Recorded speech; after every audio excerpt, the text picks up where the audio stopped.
Welcome to Kate Was Here, an improvised storytelling experiment written and performed by Doug Banks and Kat Blackard. To support this and other surprise RPG experiences, head to patreon.com/omniversemedia. I will say, as you are following Martha, Martha at some point will stop the cart suddenly, and Yo, what's up? She just shh, gives you like one of those, and then she's gonna like nod, and you can see in like what little moonlight there is, she's gonna like nod over to like the left, and there's a ridge, and on the ridge you see a silhouette of a person on horseback, but this is clearly not Bart. This looks to you like it's probably one of the indigenous people that live on this land. Mm-hmm. And he just, assumingly he is just very still, just appears to be observing. Is a fair bit off, not very close. Okay. Martha, how do I know how she's characterized this particular, like, group of people? Like, not favorably in general, but certainly not evil. Like, not non-murderous, but certainly untrusting, I would say. Okay. What do we do? I think it's more of what's he gonna do? Just put your hand up like me. So she just puts her hand up in the. I do it. In the what would be the stereotypical how position. Yeah. Of like a greeting, and she just holds it, and if you just mimic and do the same, there's a long pause where you're just sort of like watching, and this silhouette figure, even the horse barely looks like it's even moving, but then slowly you'll see the silhouette of the hand come up, do the same motion, and then he turns around, goes back down the ridge, leaves you alone. Okay. And she's just like, I think we're okay. So she's gonna start moving again, and you can follow behind. So just as long as weren't no trouble, seems to be okay, and you can both continue along the way. Okay. And it's not long before you can see the lights of Hayesville. Great.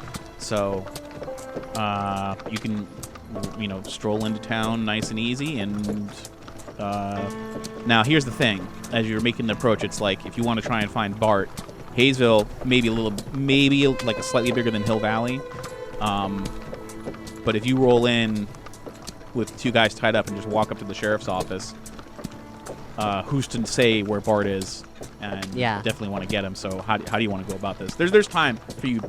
It's on the horizon, so you're getting close. But how do you want to discuss this with Martha?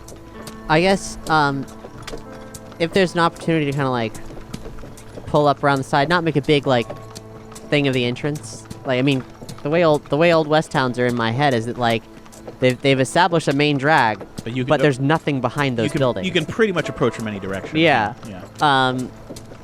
So if there's an opportunity to just very like discreetly like kind of like pull around and be like, hey sheriff, dropping off. Like, do you know about this guy being in town? Like, have you seen him? Martha says, I think we can do that. I'm not as familiar with Hayesville, but it shouldn't be too hard to figure out which of these is the sheriff's office. I think if you want to ride into town really quick, and because you know what Bart looks like, see if you can spot him.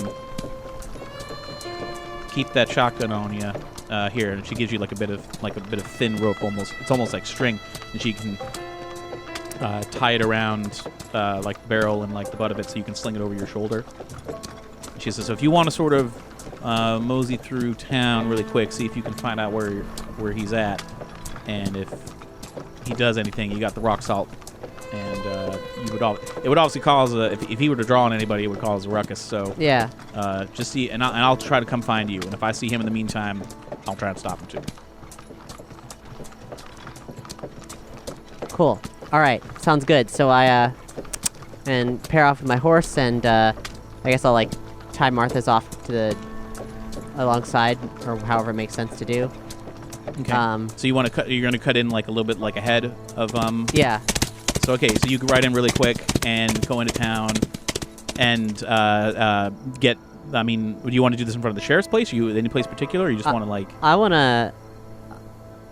I'm riding in town like I belong there. I'm just a new person riding in town. So I'm gonna keep my eyes peeled, looking for any Bart-looking sort of person. And I'm gonna head towards the rowdiest sounding place that they've got, which I assume is the local saloon. Okay. And tie off up there if I don't see him on my way in, and walk in. Okay, yeah, you definitely don't see him like walk on the streets or anything like that. And you left Martha behind, so she's still just outside of town, but you know she'll be here in just a minute. And as you are coming up into town, you can see there's like the local saloon, and you can hear music coming in from from outside. You can just tie the horses up right out front, no big deal, and then you can head in if you want. Is that what you're gonna do? Just keep an eye out? Head in, keep my eyes peeled. Okay. As you go in, it's not jam-packed crowded, but it's crowded enough to where you're gonna have to take a second to look through, and you don't want to stand too long. I'm not standing in the doorway. I'm gonna just keep my eyes peeled, but I'm gonna be walking to the bar where I will order something brown. Okay. So I would say, I don't know. Do you want like a shot? You want like a beer? Yeah, whiskey. Okay. So I mean, you're a 17-year-old girl trying her best to look older like a guy. I'm covered in dust. I know. Sure. But it's just the image is just kind of funny. It's just like if you can keep the brim of your hat a little bit low. Yeah. And how do you just for our listeners, how do you order the whiskey to sound like to avoid any attention? Whiskey. So you see the tiny little postcard size sign that's on the bar that says like whiskey 5 cents. I slide a coin up on the bar. Sure, you slide it over, and Martin will come over, pour you a drink. And as you're looking around, you can see what? Your sound effects are very good. As you're looking around, you can see it's a lot of smoke in the air because everybody's smoking. Yeah. And looks like there's a couple card games going on. You'd think you might see Bart sitting at one of the card tables. Oh boy, great! Something I know nothing about.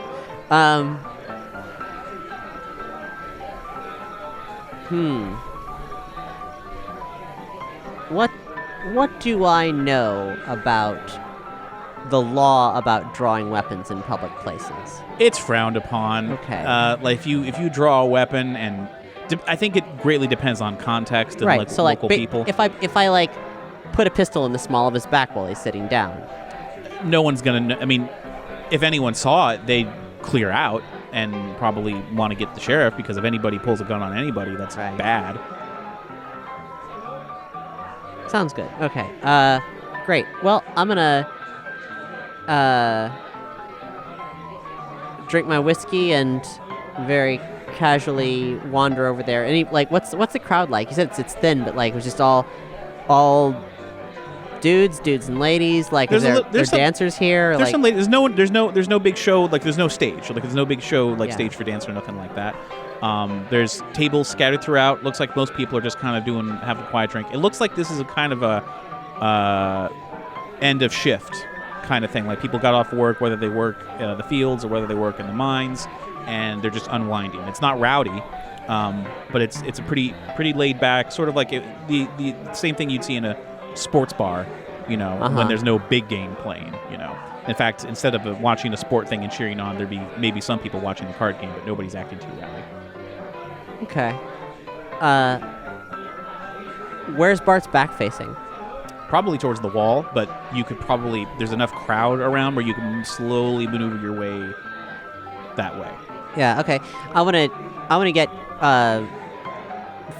to find a space where I can get closer but be inconspicuous. I suppose in theory, I don't know, I guess in a bar, the only way you can look like you're supposed to be somewhere is if there's another drink in your hand. So I'll get another whiskey and just to have something in my hand while I'm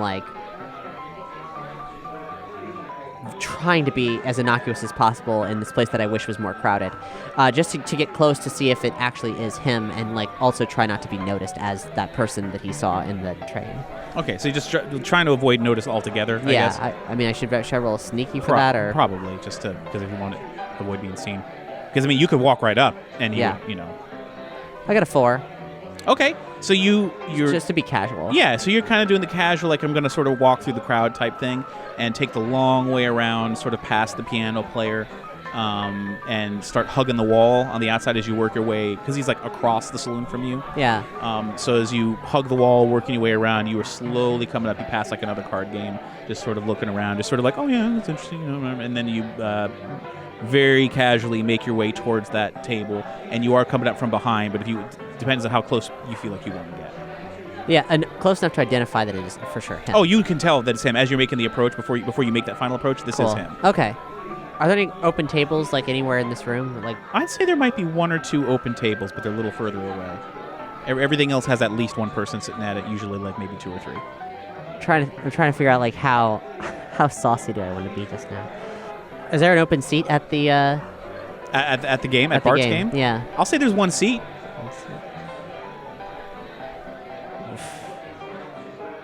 This is socially so obnoxious. Yeah. I'm like, because like what I'm thinking right now is I'm like, I could just go up to him, put my hands on him. He wouldn't expect it. Why would anybody expect to be touched in a place like this? And electrocute him, and it'd be like, oh no, like what happened? Except that it's not subtle. And there's other people around. Yeah. You know. I mean, and I mean, I have a cute thing I could say to explain it, but still, I mean, the problem is it's like clearly I've done something to somebody and they don't know who he is, and I could be like, this is a wanted man, I'm taking him in. Well, but I guess I am also interested in what he's doing here. So looks like he's gambling. Like, I mean, like in the town. Like, why is he in the town? What is he like? What is his purpose of being here? I'm going to order a beer, which I will not be drinking. I'm just going to be like holding and whatever, and I'm going to be casually like in the like being a bar person, chatting up whomever. Like someone talks to me, I'll talk back to them and like make up whatever like nonsense story, tell some of the truth, tell some lies, like whatever makes sense, and wait to see where he goes and what he does and who he talks to. Because mostly, like, I want to get him in a position where I'm hoping that he's going to exit this place, and I'm going to be able to, like, very, like, without having to make a huge scene of it, where, like, give him an opportunity to pull a gun on me or something, like, get him dead to rights and get him to the jail. So your plan right now is just sort of observe, yes, wait and see if he leaves, and if he leaves, take that opportunity. Yeah. Okay. As you're observing him, you can get no one's going to really approach you to start talking, so everyone's going to kind of leave you to yourself. Yeah. You can definitely order a beer, and you have a couple more cents. You can make that payment. I'll say you're watching him, and the longer you watch him, the more you're like, he seems frustrated. And you see him getting more and more frustrated as he appears to keep losing hands. So you're starting to piece together that he came here, he took money with him. Yeah.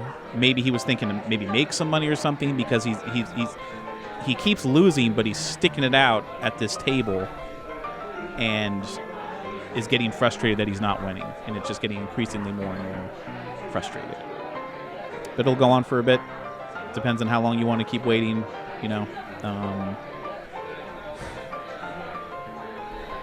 but it definitely, he's definitely, it just looks like he's here to play cards and maybe make some money, but he just keeps losing. Cool. Okay, I'm gonna put my still full beer back on the bar. I'm gonna go over in his direction, and I'm gonna have my hand like, I feel like I've got one hand ready to very quickly like subdue him with electricity if need be, and also another hand like ready to pull my 6-shooter to give a nice threat should the need be. What was the name of the group he tried to be a part of? Richard Farrell Gang. The Richard Farrell Gang. And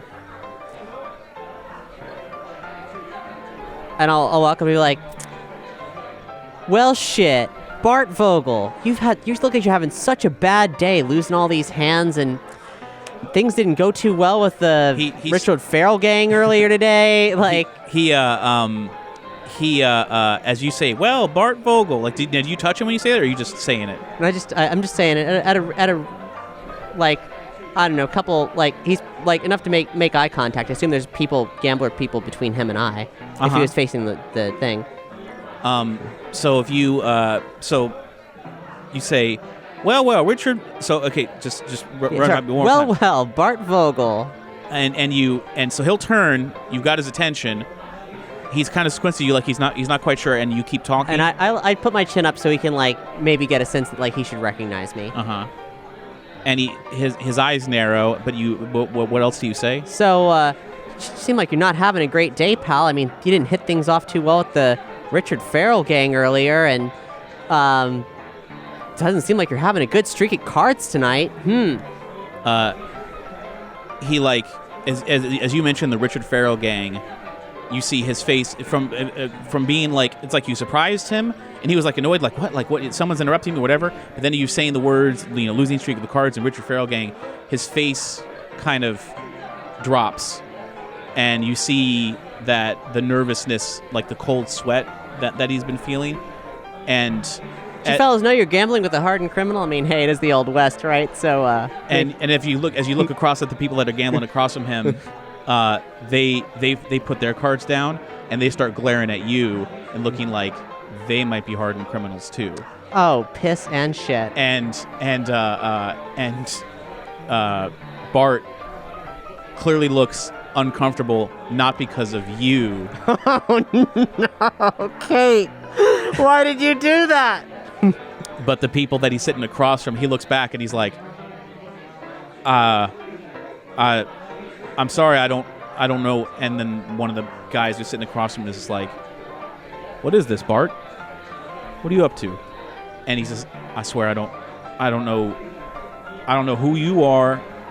I don't know what this is. I think maybe it's just time I step away. And they go, play your hand. And he's like, listen, it's been I'm having a string of bad luck, it looks like. And they go, it might get worse if you don't play that hand. And then and he's looking at you like, what have you done to me? Like, kind of, and so you're not sure if he even recognizes you yet.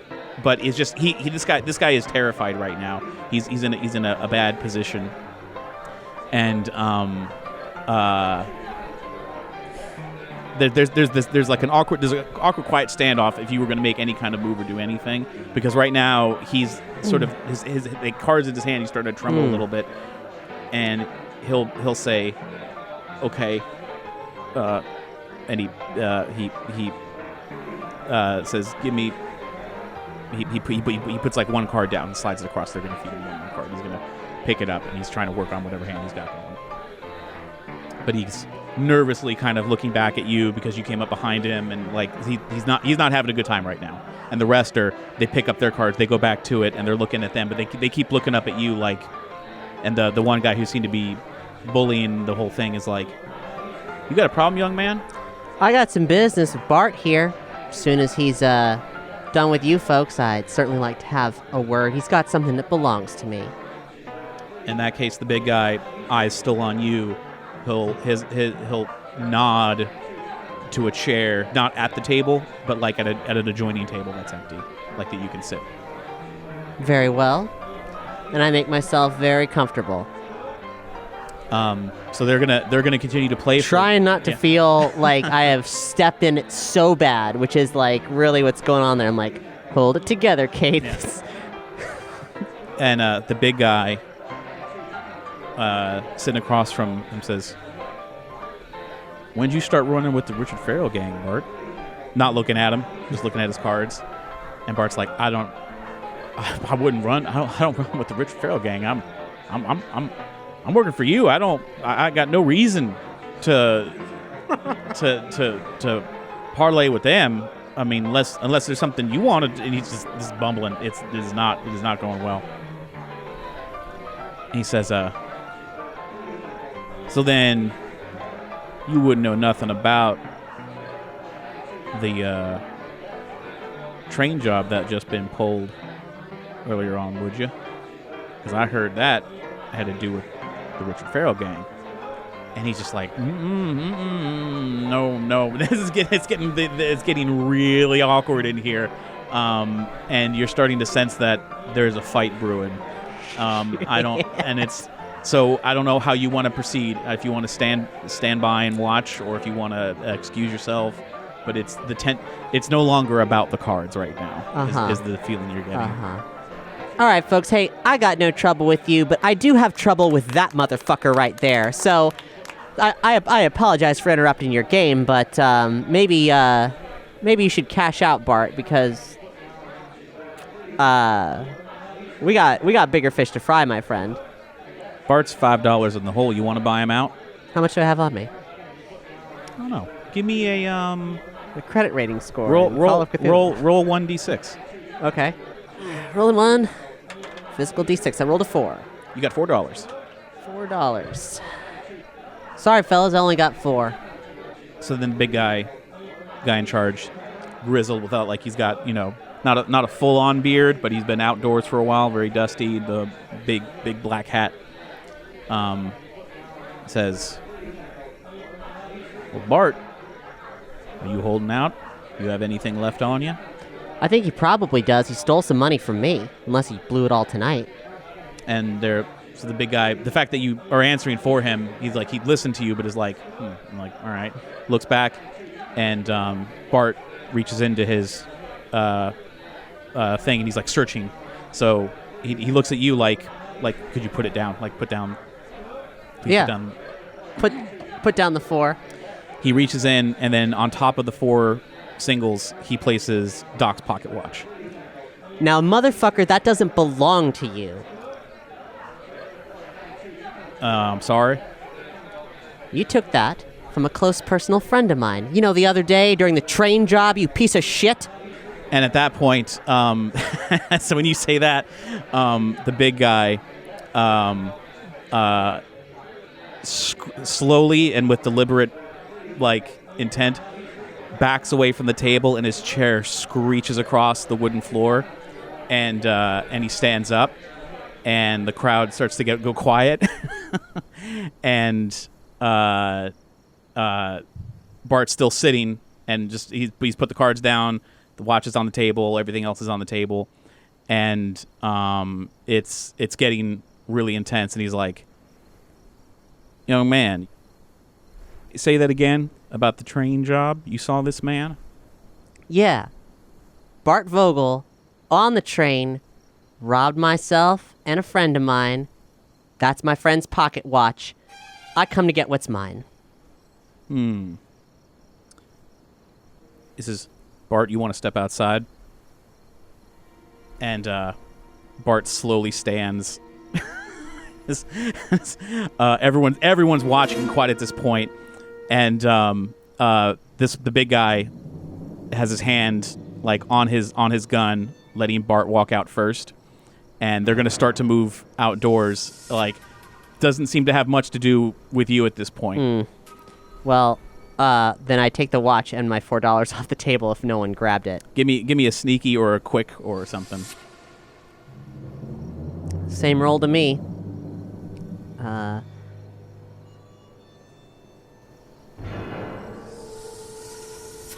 got a 0. Oof. Okay, if you reach for it, one of the big guy's fellow people that were sitting on either side, he puts a hand on your wrist as you go to grab that money. Oh, why would you do that? This ain't his to give. Oh, you're telling this to the guy who grabbed you? Yeah. He says, "You put the money down. It belongs to him now." Fine. Settle your business with this piece of shit. So you get up and you're following them, I'm guessing, as they all step outside. So one of the lackeys scoops up that money and puts it into a bag, and you step outside, and it is they've gone out into the street across from each other, and it looks like there's about to be a straight up for real shootout here.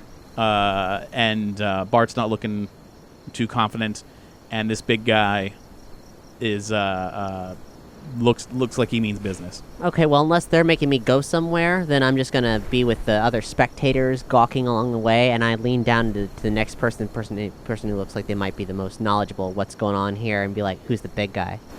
They say, that's Benjamin Beretta, the head of the Beretta gang. Their rival with the Pharaoh gang. Wow, alright. So, are you going to intervene at all? I will say, if you're looking down the street, because they've cleared the street, and down the street is, you see Martha, and she's kind of slowly, sees what's happening, and crosses the street quickly onto your side of the street, and is going to slowly come up across some of the shops and stuff to hopefully try to come up with you. Yeah. I mean, when you have 2 rabid dogs in a dick measuring contest, unless you're like twice their size with a hose to spray on them, I don't really see any option but to let it play out. Okay. So I'm gonna like go over to Martha and be like, "Hey, looks like our friend Bart got himself into some trouble. These folks didn't really like the implication that he was partying with a different gang, and well, we'll see how he fares. He seems pretty nervous." I'm going to actually roll for both of them and see what happens. So you're seeing that it's a tense moment where they're both in, and then you see them both quickly reach for their guns, and ooh. Oh shit. So everyone quickly reaches for their guns, and one shot goes off, hits, and Bart falls to the ground. And Benjamin Beretta twirls his gun around, puts it back into his holster, spits in the dirt, heads back in the saloon. Hey Martha, was that reward dead or alive? It was alive, but we could still get half price dead. Half price ain't bad. I'll about cover my friend's watch that has now been relinquished to the poker pot. I will say if of the guys there, the one who took the watch, he's going to be holding it and like looking at it, like admiring it, sort of just trying to like, I guess he's trying to guess the value of it. Uh-huh. And he clicks it open and he looks at it, and he says, "What's your name?" Emmett Brown. He'll clip it closed, and he'll actually offer it back to you. And it says, I think seeing Bart Vogel dead is worth a $2 pocket watch. He's going to hand it back over. Thank you kindly. And he says, don't do business with them anymore. Be my pleasure. Have a nice night. Yeah, he'll walk back inside. I twirl the pocket watch around on the chain and pop it back in my hand like, well, it's a dirty job, but... ugh. I walk over to this corpse that is... smelled bad when it started. Yeah. Do we drag it? Did I say to Martha? May as well. It's just down the street. All right. Ugh. And we hoist up this sack of meat. How are the boys? Oh, they're fine. I told the sheriff we're expecting one more that's in town, so he's actually keeping an eye on them. That's beautiful. Beautiful. So she'll help you drag him. So you just start dragging through the dirt, like this guy. You start dragging him up the street, and you eventually get up to the sheriff's office, and you can head inside, and the sheriff's there. He's got like an oil lamp on his desk. You see the two brothers are inside the cell, and now I don't think you want to just drag a dead body into the office per se, because prop him up outside. Yeah. So then if you head inside, the sheriff got a long, thick handlebar mustache. He appears to be like maybe in his 50s, and I'll say there's probably one deputy in there. Looks like a young fellow, like maybe in his 20s. Evening, folks. He says, "We heard a shot. Have you apprehended Bart Vogel?" In a manner of speaking, he was shot dead by Beretta, and we've brought the corpse.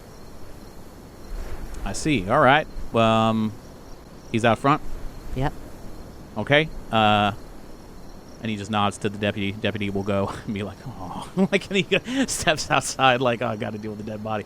So he goes out there, and the sheriff will dig into his drawer in the desk, and he pulls out some paperwork. He's going to start, writing some things down. He's like, well, and according to the bounty, because he's got the bounty, Martha already handed him like the poster and stuff, and he can confirm.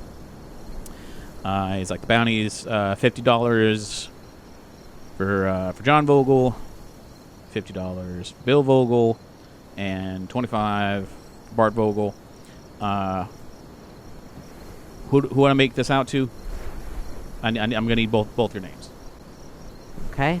Well, obviously Martha gives him hers. Well, she's gonna look to you to see what you say, because she knows Right.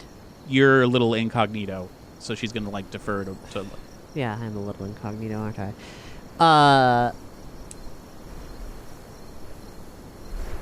But out here, it doesn't really matter. The deed is done. So I'll say, Kyle Reese. I'm doing it. He's like, all right. He writes down, and he looks up at Martha, and she goes, Martha Jane Cannery, Cannery. And he goes, well, Calamity Jane. And he slides it over to her. And Kate, and as he slides it over, he says, I hope you're not going to cause any more trouble in Hayesville. And she goes, no, sir, we're leaving tonight. And he says, all right, then, thank you.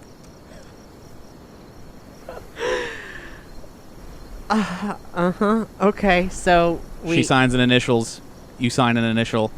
And he hands you envelopes. And that's that.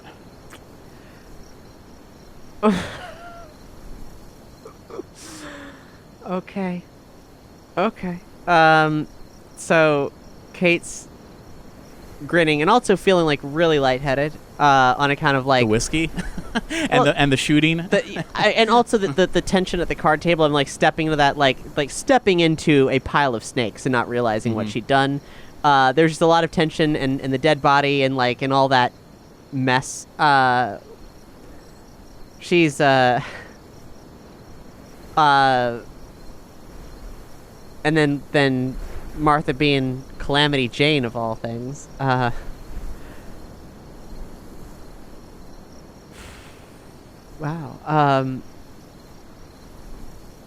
Well, hey.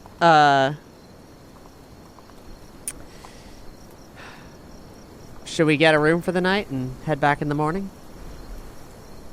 She says, or is this I think stuff too hot? If, well, seeing the fellow that shot Bart, I think it might be best if we camp out for tonight and head back. Fair enough. She says, unless you feel comfortable, you want to stay. I don't. Whatever the situation here is, it's not the best. So yeah, let's pitch a tent. If you want to now, if you had, Martha will probably pull you aside and clarify that you said that there was some stuff stolen from you. So if you want to check the stuff and make sure you get back what you...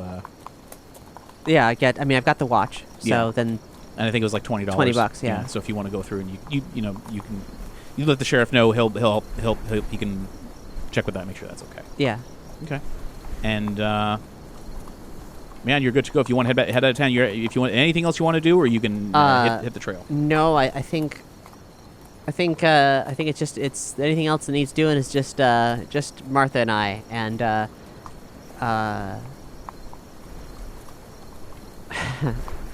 helping Kate come down from the adrenaline and weird feelings, and also I like punch her playfully in the side and I said, "Told me a lot of things. You never told me you were Calamity Jane."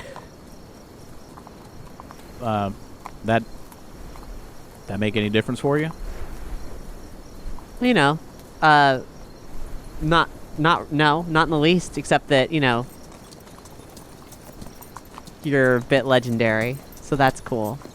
I don't know about that, but I think what you call legendary, most people around here just call pain in the ass. So she's Sounds legendary to me. so two of you can ride out of town, back out into the underneath the starry night sky. Here's to being 2 legendary pains in the ass. So you can ride out, and anything else you want to talk with her. Otherwise, she'll head out of town a little bit far enough so she can make camp for the night. I guess most of all, I think I might need her emotionally. Just because I feel like it's been a long day. There hasn't been a lot of food. I assume we probably try to eat somewhere sometime. Did something, Mm-hmm. From the moment can of beans, hardtack, whatever. You probably had lunch, but you haven't had dinner yet, so Yeah. you can definitely dig into some of the supplies that you got. Yeah. I'm just like, for the first time, I think she's seeing me be like a little shaky, just from just too much. It's a lot. I've been a bird in a wire for a while.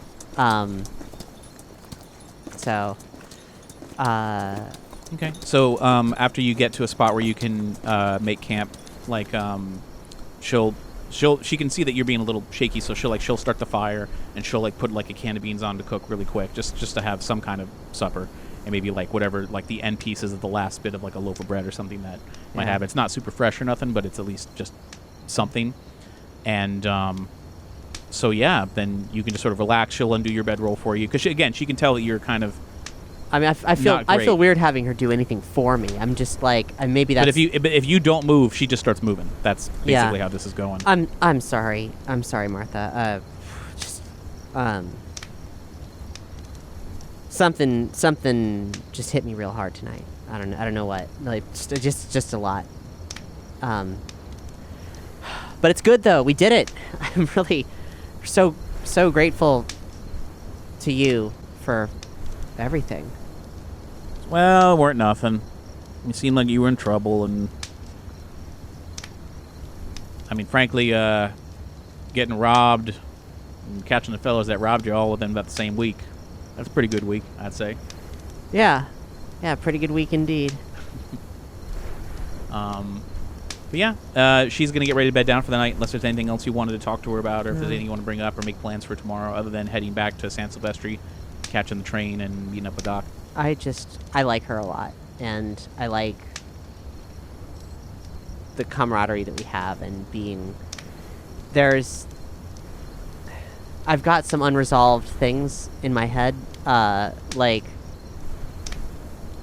about families, especially with the memories that came in, where I was my parents' only kid, and now I'm also not, and I have that emotional weight inside of me as well, this thing that hasn't really had her sisterhood are for what it is, and her mentorship all really mean a lot in a way that I'm not necessarily capable of expressing, but I feel it. So I'm definitely reflecting on that, and knowing that this is going to end soon, and really enjoying my time with her in whatever way, and finishing any conversations that have been left hanging, and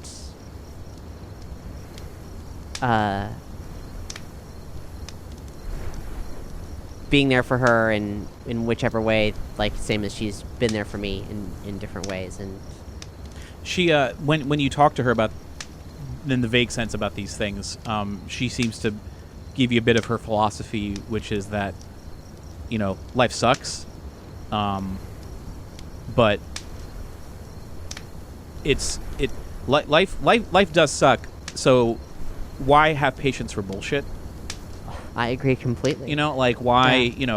Why, everyone says you gotta do this, you gotta be, she's obviously very independent woman, thinks you gotta be your own person, and is encouraging you as a woman, you two, you don't let anybody push you around, don't let anybody make you do something you don't want to do, and you're getting the sense that this is a lot because of the life that she's led, basically, I mean, she's not, I wouldn't say that she's literally an outcast where nobody would deal with her, but yeah, in terms of polite society, she is kind of judged really harshly and not always favorably.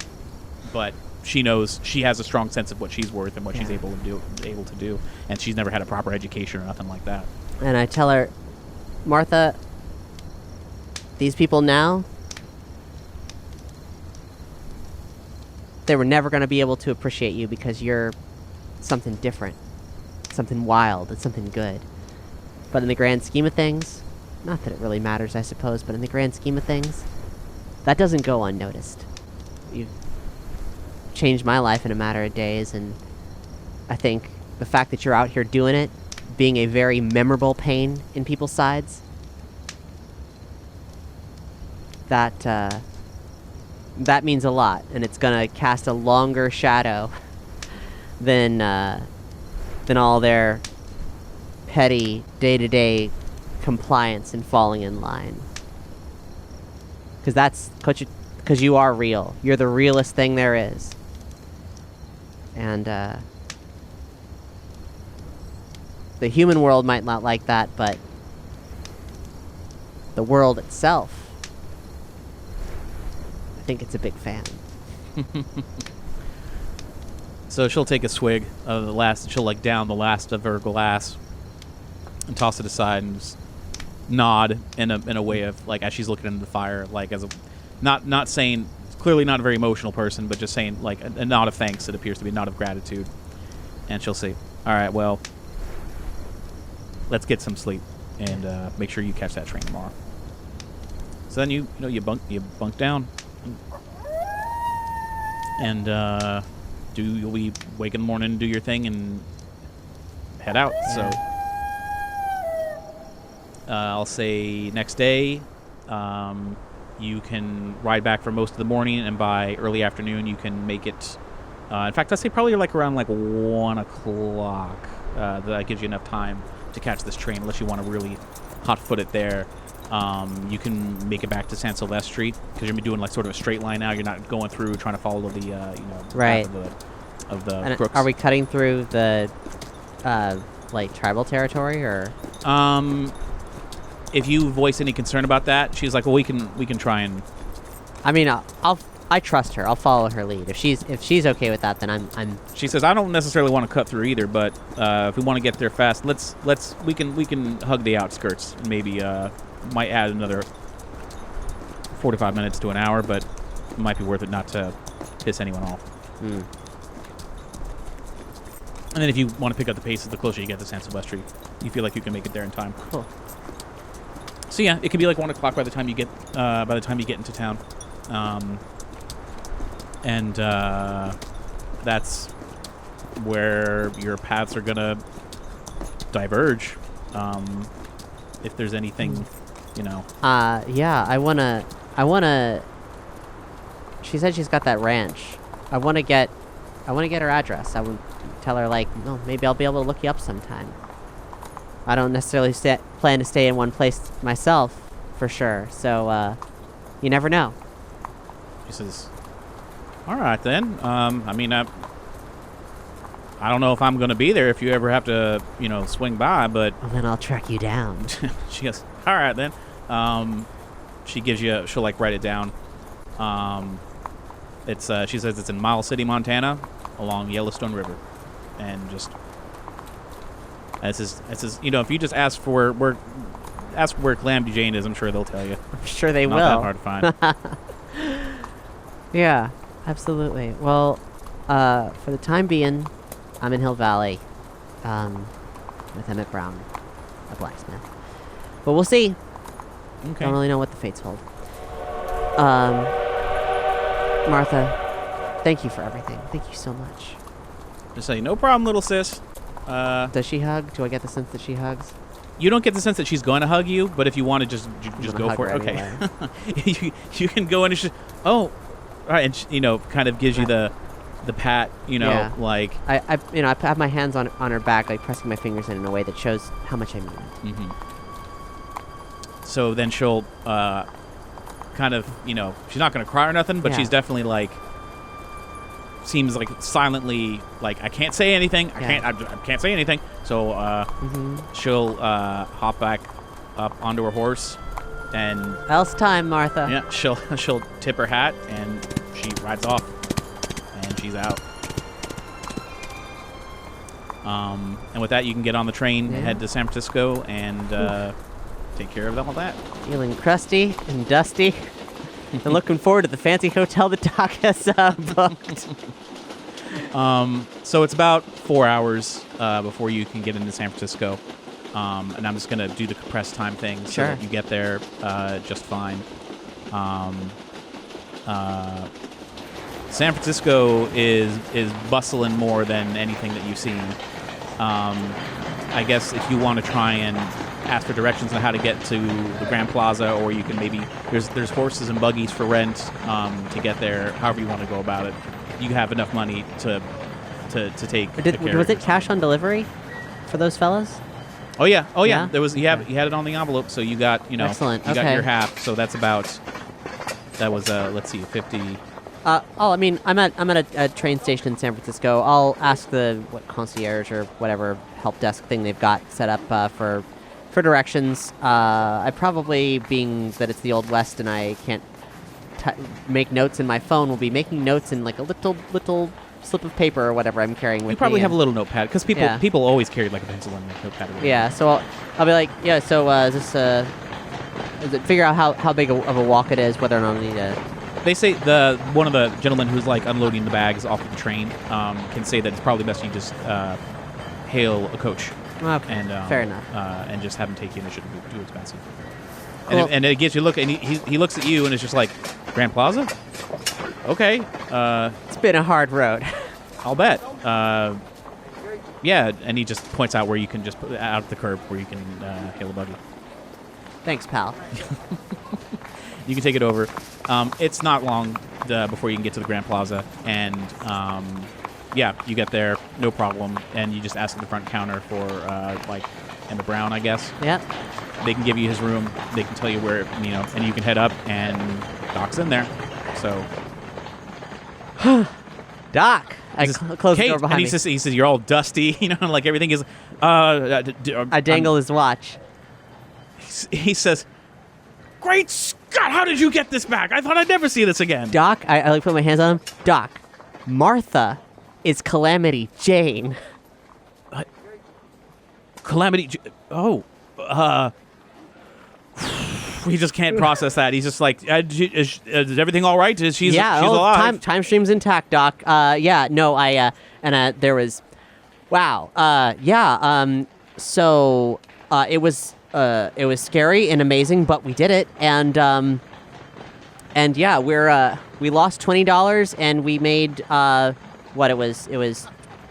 was 50 per head, and then half for Bart. Yeah, so half. So you made $50 plus 75 plus half of $25. Yeah, so we lost 20, made back 75. Well, you actually got that 20 back too, because you got it out. Oh, of the right, thing. that too. Yeah. So if anything, you're up almost $100. Yeah. So not bad for a few days' work. He says, "That's wonderful." And speaking of a few days' work, I've done work here. I've narrowed it down to some of the things in the newspaper here with some of the last bit of stock trading that's happening, where we can make our final decisions. I've narrowed it down to a few things. Here, take a look and see what you think if there's anything else. But I think we're ready to do this, and I've already spoken to members of the circus about picking up the balloon, and I've got that squared away. But I think we'll deal with that in a moment. But first, I want to make sure we get this in before the stocks close. So he's going to hand you like a newspaper, and you can look through. Go ahead and give me a clever roll. All right. 4. Ooh. Oh, in that case, I'll give you 4. You see a brand new stock that's really cheap that has started early, just earlier in the year, is the American Telephone and Telegraph Company. Oh. That's what AT&T stands for. Because I think about that's technology I'm looking for. Okay. And then I'm like, oh, damn. That is what that stands for. Yeah, I had no idea. Well, you just figured it out on your own. Yeah, okay, cool. I'm like, Doc, Doc would know that. Doc knows AT&T, surely. Yeah, he knows what AT&T is, but just the fact that the fact that you're both combing through stuff and you found it, and, and it's like a new stock too. So yeah, okay. AT&T. There it is. It's new. We can get the ground floor of AT&T. Holy shit, Doc, that is still hot in my time. It's still hot in my time, so that sounds like a good opportunity. And you look through more. You see one for Bissell. Bissell? Mm-hmm. The fuck is a Bissell? You see one that I know you're going to know is Oscar Mayer. Oh boy, they're gonna have a real hard time with the meat standards coming up, but yeah. And the last one you notice that something about it seems whatever, but you're not 100%, is the Thomas Houston Electric Company. Thomas Houston? You don't know, like, something about it. You're like, I don't know, that's... That you're like, I'm not we sure see about that. Thomas and Electric. I'm like, hey Doc, does this ring any bells for you? Thomas and an Electric, but not Edison, Houston. No, it wouldn't be Thomas Edison. That'd be a different company together, but... I might be mistaken, but it could be... This could be one of the early electric companies that was bought out by GE. That's interesting. I mean, but like, I assume that there's going to be a lot of technology companies popping up, and they're not all going to be winners, so... Who knows? But obviously the ones that you feel strong... Which one do you feel strongest about? I mean, I would imagine it would be the American Telephone and Telegraph Company. 100%, yeah, we could... Might even bypass the others and just might do. What was the B one? Bissell? Bissell. You know what that one is, but it's just not ringing a bell. Doc, do you know what this making sense to you? I know of a... Isn't that a vacuum cleaner? Really? I know about Hoover. Either way, he's not 100% Yeah, either. okay, let's put some money in sausages. But most of it in AT&T, and then the couldn't hurt to put a few in this electric company and see what happens. Mm-hmm. Because if other companies are if they're being openly traded and other companies are buying them up if they go belly up, then that's still something. So, I think not that I know how this works. He'll make notes. He has these forms to fill out that he wants to purchase them, and he can have someone run them down to the stock exchange. Because, again, he's flashing a lot of money. So people think that even though he's putting most of his money in this little endeavor, he's giving off the appearance that he has way more than he appears. Right. So he's going to send someone off to go put that order in, and it'll be under his name. And then from there, he's going to watch and see what happens, and slowly... over the next couple of years, maybe start buying out things, or not buying them out like wholesale, but rather like just getting on the ground floor of things that are going to become bigger things. Yeah. And in the sense of slowly steering this ship 1 degree at a time, so that by the time you get into the future, things are different. He says, now I found out there's a few things that we'll need, but before I even get into the plan to get you back, I had a revelation about... about something that's been puzzling me ever since we were in 2049. The alternate DeLorean time vehicle. Right, yeah. Where did it come from? Well, I have a theory, and it really only struck because you decided to part ways with me, and I was ruminating on this on the train ride here and had some time, and the idea of us splitting up. I was admittedly a little uncomfortable at first, but I felt like the sooner we could get here, the more work I could get done. But thankfully, you were able to get some money, so this could all be a benefit. But when the lightning bolt struck the DeLorean and I was sent back here to 1885, the problem with the time circuits, whenever you were involved, was a constant fluctuation of time. It was never 100% predictable. And if temporal mechanics share anything in common with quantum mechanics, are you aware that there are certain particles that can be in two places at once, moving seemingly in and out of time, either along a time stream or splitting and being in multiple places? Rings a bell. I think there's been... been in the news, I think. Well, the theory that I have would be, at the moment lightning had struck the DeLorean while I was inside, due to the flux dispersal field on the outside of the DeLorean and the strange and different flux dispersal on the inside of the DeLorean with the time circuits, along with the insulation that I put in, The DeLorean couldn't physically be sent into two places at once, even though the time circuits may have been fluctuating and not landing on any one particular number. So instead, in order to prevent a temporal paradox, it was split in two. So it can literally be in two places at once. But because I'm not part of the DeLorean time machine, I was unlucky or lucky, however you want to put it, to be inside the one that wound up in 1885. 70 years into the past from that departure point of 1955. And if my theory is correct, 70 years into the future from 1955 could be where that alternate DeLorean materializes. Whoa. That's heavy. I mean, I don't know I already told Doc this, but the, like, they said that it was in the police lockup, if I remember correctly, in the future, right? Or was where they found it? I don't recall where they said that they had found it, but that the fact that it was already considered old by the time you were in that post-apocalyptic scenario. So it wasn't new to them. Like, they'd had it for a very long time. Yeah, and I guess the good news is that, like, in theory, it appears that it was... Wait. Does that mean that it's still... Because 70 years from 1955 is 2005. Wait, no. 2015. No, according... And I'm going to... My bad math. That's okay. According to Doc's math, the DeLorean should appear on January 1st at midnight, because he showed up on January 1st at midnight of 1885. He predicts that if this theory is correct, the DeLorean would appear on January 1st, 2025. 2025. So that would be... Wow. And in the same spot, so... Just an abandoned vehicle. And in theory, then... It seems like nobody knew... Nobody even would have bothered to fuck with it as a time machine. No one would have thought to. No one definitely would have driven it up to 88 miles an hour or anything like that. I mean, the flying circuits would have been broken, because the flying circuits were broken, were fried when I landed, along with the time circuits. But the good news is that in 2025, flying circuits can be easily repaired, and the time circuits were easily repaired in 1955. So it would be trivial to find the replacement parts needed. Yeah, and it's still 20 years...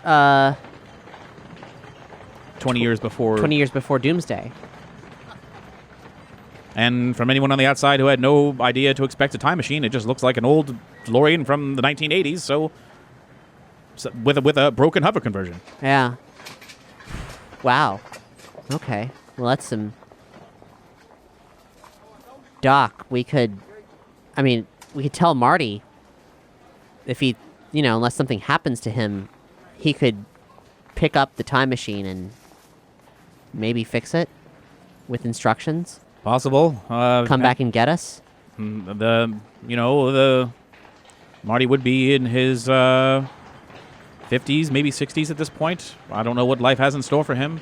The reason I bring this up is because if this experiment is to succeed and I can send you back to the future, do I send you back to 2016 to live in a timeline that not really is quite yours, but is the only place where you could really belong and not be out of place? Or do we take the risk and try to recover the DeLorean time vehicle from 2025 and thus preventing more bad things from happening? Well, I think probably the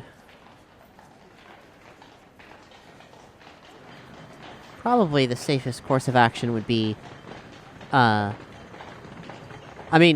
so if this thing's fried by lightning, but, like, it's easily fixable. Like, I could, like, either learn how to fix a car in the future myself, or just be like, hey, put new flight circuits in it, and it would be, like, when we saw the DeLorean, it was pretty junked up. So I'm just like, I want to be sure that if I... That's 20 years, 10, several years of which are in a post-apocalyptic wasteland.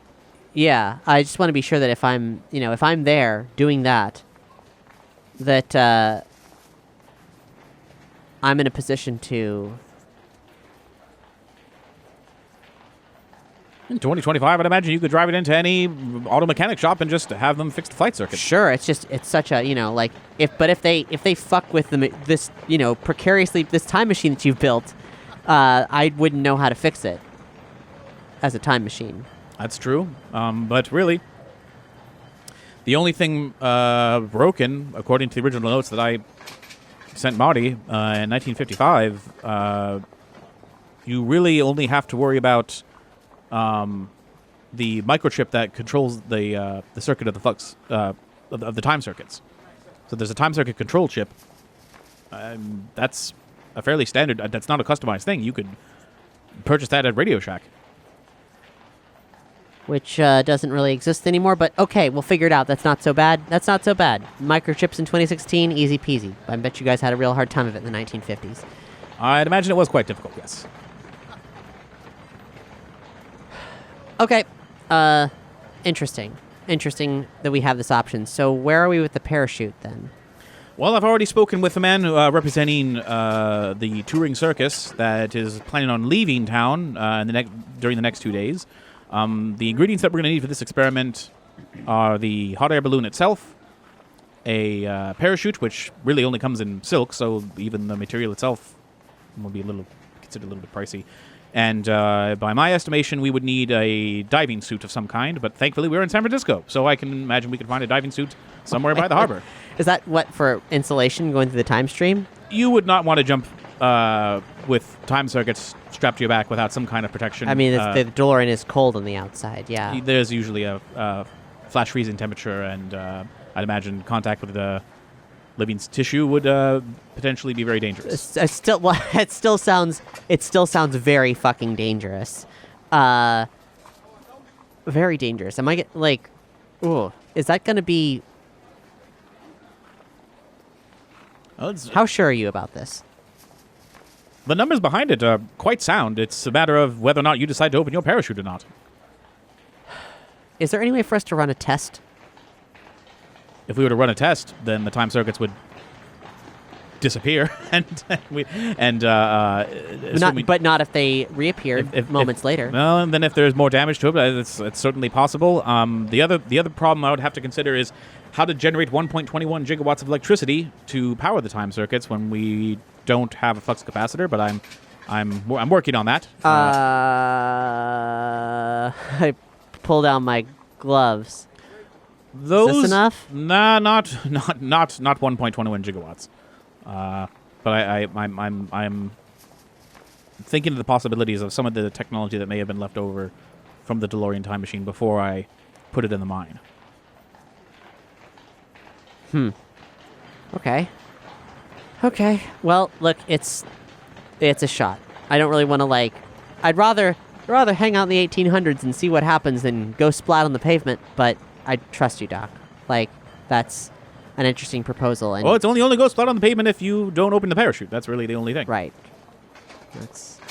Numbers-wise, you will reach 88 miles per hour if you reach a certain altitude. Parachutes are in their infancy now, right?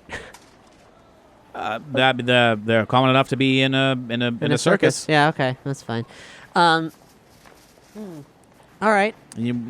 Interesting proposal. It won't really be too high off the ground. You've flown in an airplane that's much higher than anything you'd have. You're not even close to where the altitude this would have to be. Difference between flying in an airplane as a passenger and jumping out of one. Haven't done that.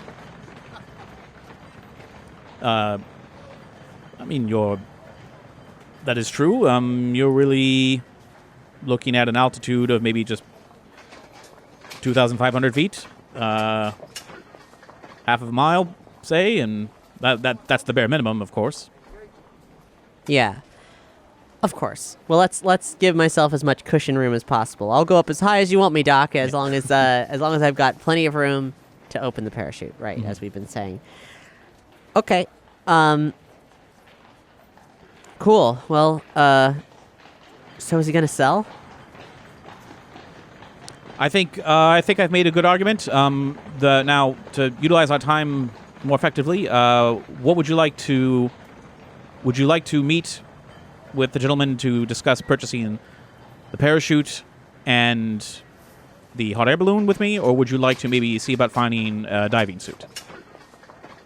Or would you prefer if I went with you on both and we could try and figure this out? Well, Doc, you're the doc. So I feel like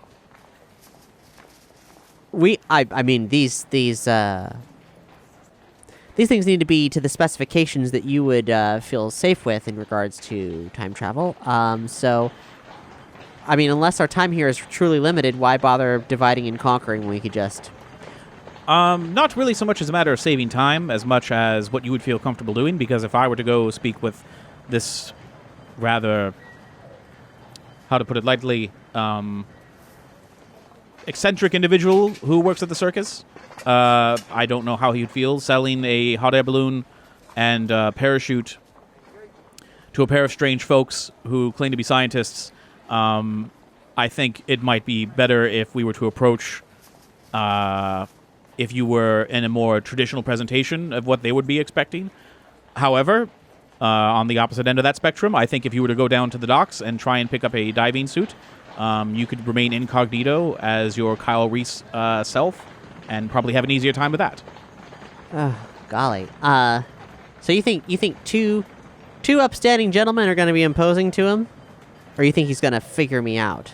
I think being a gentleman of the circus world, he would probably figure you out fairly quickly. And would not trust any deceitful transactions. Well, that's a negative way to look at that. But... I just don't know where else we could get a hot air balloon and a parachute in one go. Yeah. Okay. Doc, if you think that's going to be risky, fine. I have no pride in that regard. So, yeah, sure. You do that, and I will. What's San Francisco like? What have I seen so far? What is it? Seems fairly civilized compared to. I would imagine. I mean, compared, right? To. Still, though, I mean, you feel safe walking the streets. Yeah. I mean, it depends on where. I imagine, like any real city, would depend on where you go. Should I still have my gun strapped to my side? Or is that like a? That would have you stand out as a yokel, just kind of like a Western, redneck kind of thing.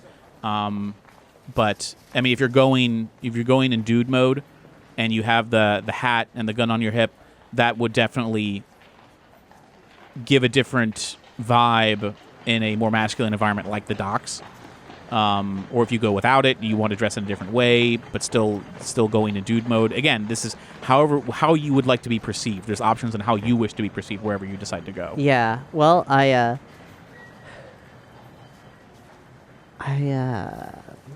it's a good question. I think that probably Kate's Kate still does not want to parlay with the social mores of the times and have to stumble through the expectations of. I think she thinks she'd probably have an easier time being a woman in a frontier environment where the rules are kind of fuzzy than out here where the rules could be even more rigid. So, and I very much doubt that San Francisco is the queer town that she knows it to be. It's probably not quite there yet. Something else right now, but she's not sure what, and I don't know what. So, I can't help myself, but I'm excited to say in advance. Please pardon the pun, but there's going to have to be an awful big shakeup before things start to change there. If you catch my meaning, I do catch your meaning. Yeah. So I think she's gonna be in guy mode, be in respectable looking guy mode. Kate's like Orlando, the Virginia Woolf character, shape-shifting through time and gender.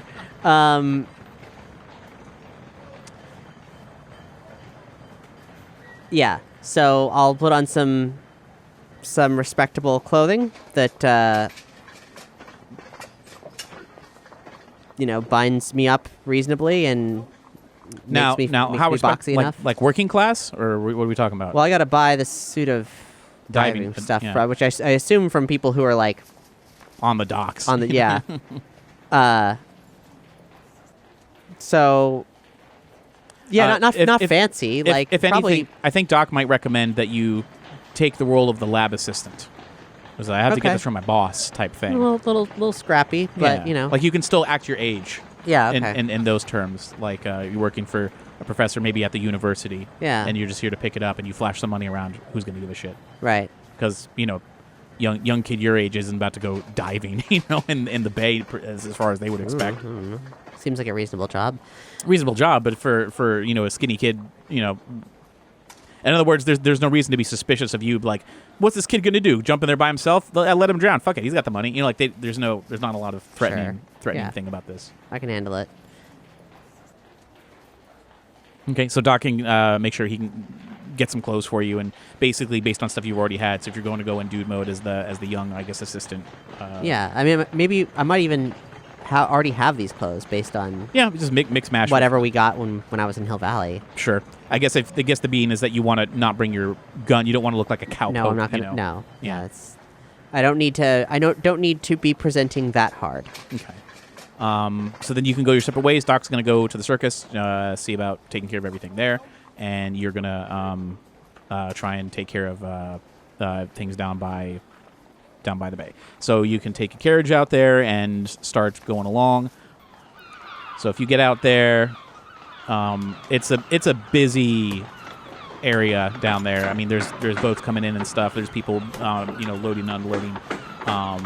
It will take, I guess, give me a clever to see about where you can go to get like the diving suit, because here it's just like a lot of import-export type of deal. Sure. 2. Okay. You're seeing a lot of typical like cargo stuff, but you do see like this sort of salvage scrapper kind of section as it were. Take me to your most nautical corner of the docks. Yeah. It seems that there's a small sort of private run. There's like a dock, and there's like a little shack that's like just on the docks. Maybe it's where they're keeping like some equipment and stuff. But there is what would be like maybe tugboat sized, but it's not a tugboat. And there's just like a little place to work the helm with just like a little. It's like the size of an outhouse just on top of this boat with not much else. Then you see a ton of equipment inside. You see harpoons and stuff, shit tons of rope. You definitely see it looks like an oxygen pump and the head of the diving suits, like the helmet.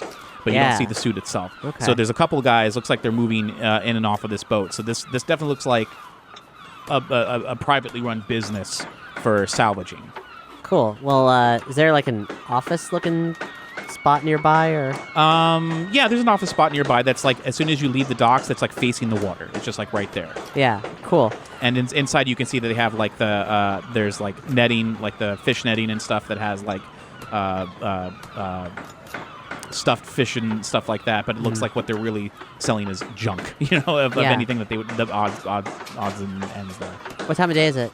It's probably, let's see, if you lift around 1, it's probably getting close to the evening, so it's not getting dark yet, but it's definitely in the afternoon. So I would say it's probably, sun's going to set in maybe a couple more hours, so it's probably almost quitting time. Okay. Well, is the door open, or is it?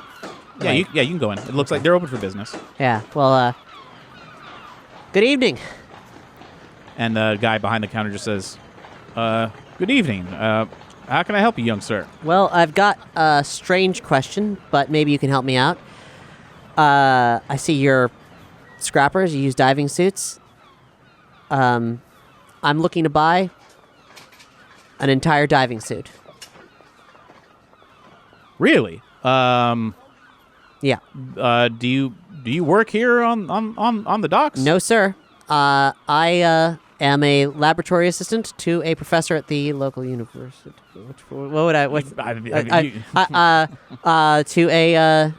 To a scientist, and he has need of a diving suit.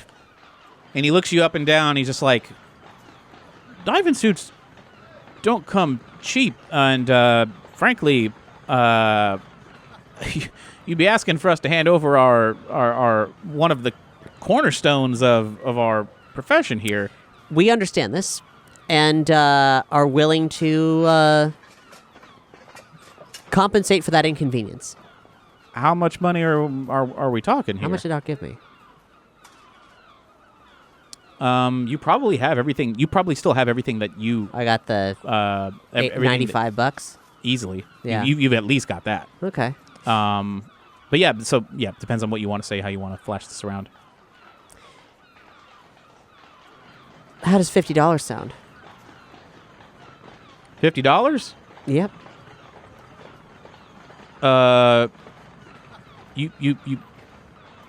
You want that in a bag or can I put Actually, that? if you could drop it off, I'm sure it's pretty heavy, right?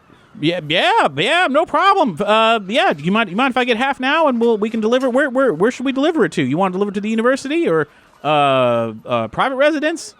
Actually, we're having a meeting tonight at this hotel, so I gave him the address of the hotel. I give him $25. I really blew my wad there, didn't I? He reads Grand Plaza. He's like, absolutely, yes, sir. We can deliver that almost to me. And he's gonna like lean out the door, and he says, He goes, wrap up the suit, wrap it up, get it out, get it off the boat, get off the boat right now. We're going to wrap this thing up. I really can't thank you enough. I understand. It's what no this means. problem, no problem at all. Anything for science. That is exactly what I love to hear. Yeah. So if you want to give him the address and do you want bring it around tonight, just the evening? Yep. No problem. He's like, we will be there, and that's when I can expect to pick up the rest of the. Is there like a? I'm asking him now. I'm like, so is there any good place to get fish and chips around here? Fish and chips? Fried fish. Fish? Do people eat fish around here? In this neighborhood? I mean, there's lots of boats. Yeah, that's what he's looking at you like. You're asking the dumbest ass questions, but he didn't understand chips. But he's just like, yeah, fish, and you want fried fish? What's your favorite place to get fish? Yours. I mean, you can go down to the market. You want to just get? I mean, cooked. You know, like where you go get a quick bite. I buy it from home, but I mean, if you want a restaurant, you're asking me. If you're staying at the Grand Plaza, you can get anything you want at the Grand Plaza. Grand Plaza doesn't know shit about good food. Come on. All right. Well, you could do the Sunken Hole, which is just a few blocks up this way. They always get the fresh fish from the Daily Hall. So sounds great. Yeah. It's actually you can't miss it because it's actually built out of an upside down old fishing trawl. So whoa, that sounds neat. Okay. Well, thank you kindly. Yeah. I don't get any of the hard liquor while you're in there. That's just my one bit of advice. But the food's fine. The fish is fine. I appreciate the advice. Thank you very much. Yeah, and we'll be delivering that. I guess did you leave a time that you wanted it? What is it now? It's probably close to 5 o'clock. If not, Let's probably say 6 7. o'clock. Okay. Yeah, within an hour. We can do that within an hour. We'll be there. We can drop it off at 7 o'clock, and we'll pick up the money. And Thank you so much. Drop it off under the name Emmett L. Brown, please. Yeah. And I guess if you leave the money with the concierge, I guess. Yeah. No problem. Well, he says he'll take care of it.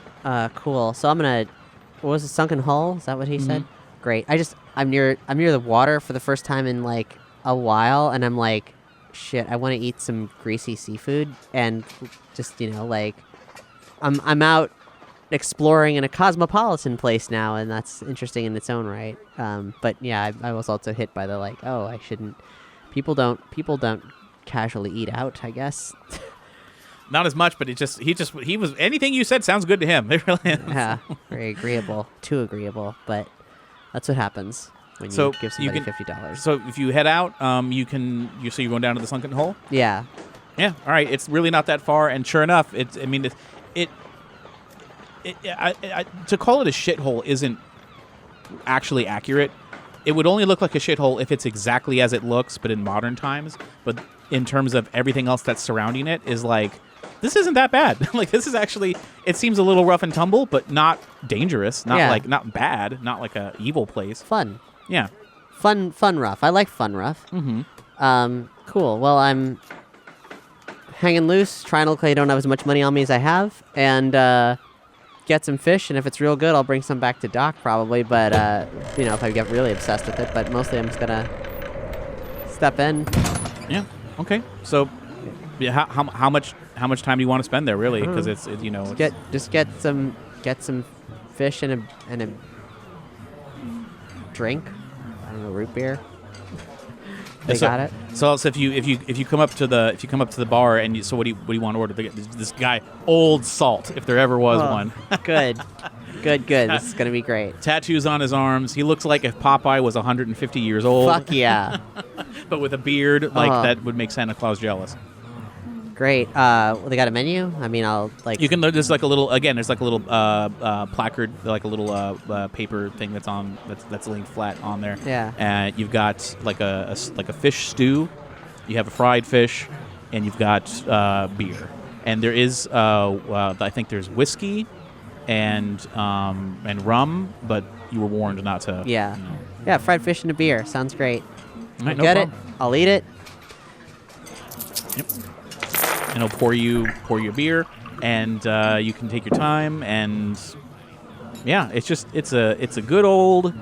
This is not the first time that I've had beer, like clearly, but like it's also like it tastes salty. It's not good. Good. It's not so salty. It's undrinkable, but just more of like this is just on the fucking water. I'm gonna focus on the fish and like leave the beer to itself, probably. Fair enough. But it seemed like the thing to do. So yeah, you can chill there, and it's a little rowdy, but not bad. You don't actually ever feel in danger. If anything, this is like a weird little side adventure that you're like, wow, there's so many levels to the 1880s of this. It's not just cowboys. Like there's so much shit. But yeah, then when you feel like you've had your fill. Yeah, I mean, how is it? Not bad. It's in terms like a fried fish, and that it's there. It actually does taste rather fresh. It's not. I wouldn't say it definitely doesn't have the seasonings that you would expect at a modern day establishment. I was just hoping for something fresh, something that pops from its own natural it's flavors. Real, yeah, it's just soft, like just the fork. The fork is just like a two-pronged, thing. Just trying to I just went on an adventure. I'm just trying to treat myself in some really innocuous and safe way because I don't know what else to ask for aside from a decent fish. Yeah. Yeah. So I don't know where to go. I don't know what to do. I'm just hey, so where do the cool artists hang out? It's like. Yeah. I just New York City. Yeah, right. I just keep my, I'm just keeping my eyes and ears peeled for, I've done my mission. So, so cool. Well, then I'm, I guess, did I walk to the docks or did I take a cab or something? You took a bug. You could easily have taken a buggy. So if you want to just take the buggy back, I mean, you have to just go flag one down on the street. Yeah. It's not a big deal. How big of a walk do you think? I mean, I might just want to It might take chill. you a good. If you want to sort of just chill on the streets of San Fran as you work your way back. Yeah. I don't know. Might take you an hour if you just walk. Yeah, walking's great. It's fine. Just I want to take in the I don't know. It's most of the time Kate is panicking so hard that she doesn't have an opportunity to feel like a time traveler. It's a great opportunity to feel like a time traveler. I'm sure there's plenty of urban dangers here in San Francisco, but she's presenting as male and therefore is less of a target and has secret self-defense and all that other stuff. So, Are you wearing the gloves? I'm probably not wearing the gloves because that'd be too obvious. But I think the Omni tool is probably that fits in my pocket. Yeah, that's so, fine. Yeah. So that's cool. So I'm just if anything catches my eye, then great. But otherwise, heading back to dock. It's a nice walk as the sun's going down. You get a little winded just because of the ups and downs. And hopefully I'll, if I can't be there before 7 before the drop off, I will take a buggy. It's not looking like you will, but you get there before 7 so you can flag down. Okay, yeah, I'll take a buggy. So I want to make sure they're paid. I don't want anything to be weird, Yep, you can. No problem. You get in the buggy. You can make it there in time. No problem whatsoever. And you hand off the money to the concierge. You want to be there when they drop it off, or you just want to leave the money with the concierge and explain what's happening? I mean, if it's close to 7, I'll just hang loose. Yeah, you can hang loose, and eventually the a cart will pull up, and it's this dude. It's just like this one horse, and it's the gentleman you spoke with is leading it on this cart, and he has two of his associates that you recognize as being men that were on the boat or in the back. And as soon as he pulls up, it's this rickety old, thing, and they're just very unkempt, and they're pulled up in front of the Grand Plaza, and like, one of the what would you call them? Gentlemen who would normally hail a thing with a whistle.